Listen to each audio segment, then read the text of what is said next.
The world of the Bible can be a strange world for us modern readers because we encounter ideas, customs, social structures, people groups that we don't have any way of knowing what that's about.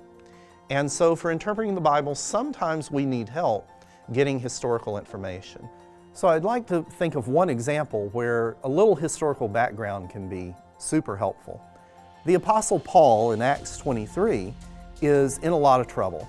A crowd's gathered around. It looks like he might be grabbed, he might be harmed or even killed. And Paul looks at the crowd and he says, and Acts tells us, knowing that some of them were Sadducees and the others Pharisees, Paul exclaimed to the council, "Brothers, I'm a Pharisee and a descendant of Pharisees.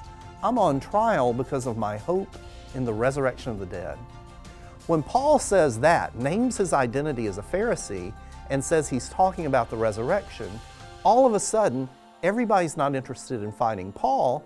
The Pharisees and the Sadducees start to fight each other. That provides the opportunity for Paul to get away.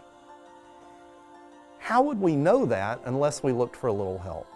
So this is one of the cases where knowing that the Pharisees believed in the resurrection of the dead and the Sadducees didn't believe in the resurrection of the dead, that might have been the biggest difference between the two groups, help us understand what's going on in this passage. It's a good example of needing some historical help for understanding what's going on in the Bible.